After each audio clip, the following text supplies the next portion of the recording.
Dead Space Remake. And right off the bat, I'd have to say there's a definite improvement in graphics. However, I never actually played the first Dead Space. If I did, it was so long ago, I don't remember. But I did play Dead Space 2 or 3 for a bit. So, unfortunately, I can't say if this is redone exactly the way the first Dead Space was made or not. But right off the bat, it sucks you in. Interesting graphics, brings you into a situation that, well, actually, a lot of this video game reminds me of an Aliens movie, or an Aliens video game. Actually, it's more like an Aliens video game than some of the Aliens video games I played over the years. But yeah, this is how it all starts off.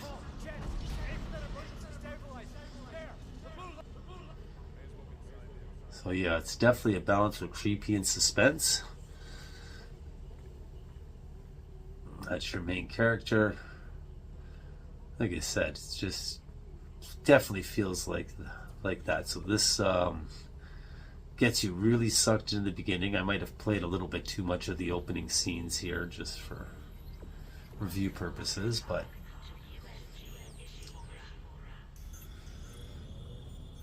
and there we go, your famous mask from the games. Okay, so you go around collecting things, and as most of these type of games, build cool frickin' weapons.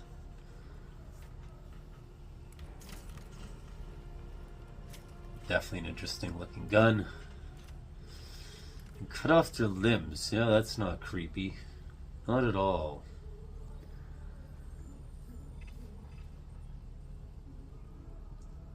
Now, to some people, this part of the games might be boring, but I do like the fact that you do get options and gotta look for stuff more than just go around killing everything, which is always fun too, but that's why you gotta pay attention to ammo and that you have as much of everything you need. And there's obviously things to do. This was one of the missions of, yeah, trying to get into that. I had to ignite the 2 claws and get them to pull that thing out. It took me a few minutes to actually figure that out. And then the actual battle against the crazy, nasty alien creatures. Hence the creepy suspense horror type game. Mixed largely with a lot of science fiction, obviously.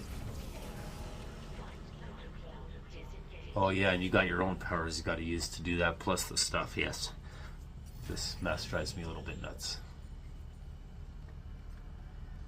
And to be fair, when I bought this mask in the picture, it had the little white outside instead of being able to see my eyes. So, however, for considering I read stuff as I go, I'll take that as an okay thing. And this is where it actually starts getting hard. You start getting plagued by tons of these nasty creatures. But they are fun to kill. And sometimes have to kill again just to make sure. Okay, they drop ammo. So as you can tell, I was actually really enjoying this game. As usual, it's just the beginning because I don't like to spoil too much. But I did play this for quite a little while, and it did get very good. So I'm going to put that one with a very high on the recommendation.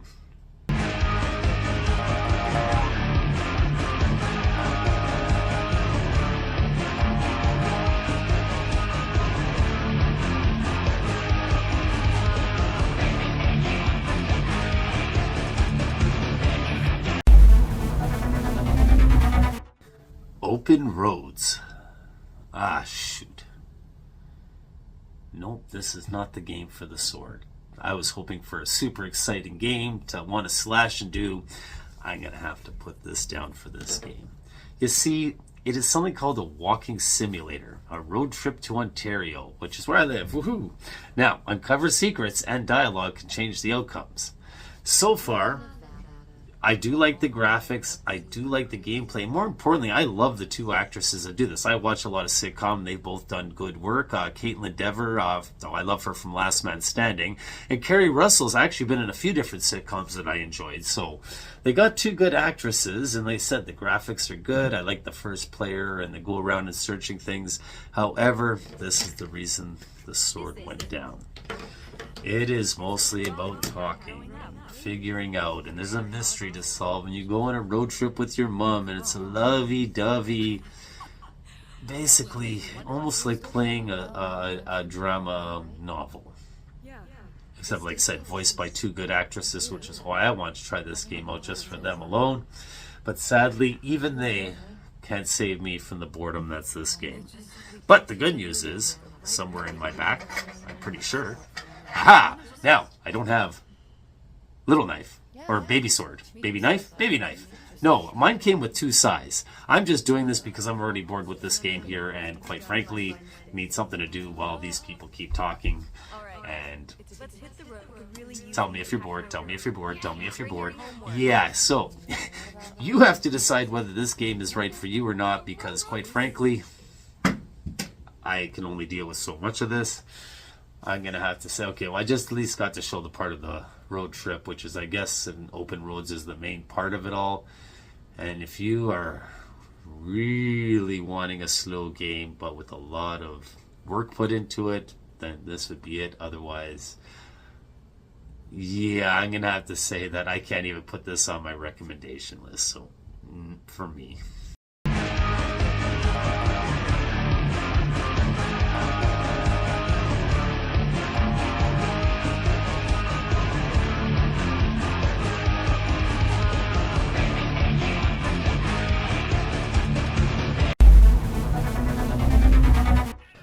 Sandland, apparently based on a manga. I don't read too much of those, so I've never heard of this before in my life, although I have two daughters who love that in anime, well, more the anime, so more so than the manga. This is an interesting way to start because after this little tank battle, it actually goes into a completely different game, so I'm assuming that this at some point ties back into the original story. Now, even with my not great fan of manga or anime, some of them are cool exceptions, and this I'll have to give is fun. I like the graphics, I like the coloring.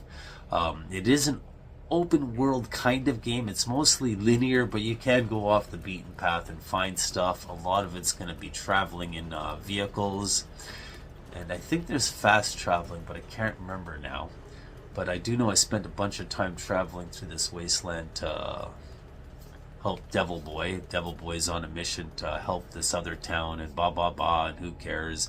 There is item shops and there is ways of getting better and buying stuff that you can use along the way, so it does have that RPG feel to it, even though you're a little demon. But as I always keep saying, the more options the better, and these are more options, so better for me. Apparently there's also, the vehicular combat is what I was reading, and mix a blend of exploration in that. You cannot ride that thing. I really wanted to. I was very sad.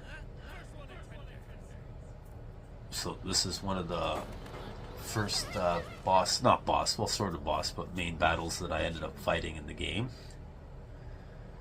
Like I said, I do actually like the graphics. I like the creatures and the Mad Maxi kind of feel to it makes me laugh.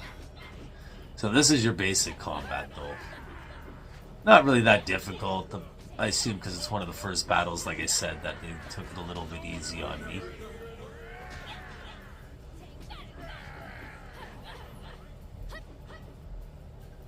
Apparently the others I was traveling with aren't much of fighters, so yeah, this is the, I guess, your mini boss battle at the end of that. It's been a little bit since I played this. I'm just rewatching, but I think there was combos and things like that in there to inflict more damage.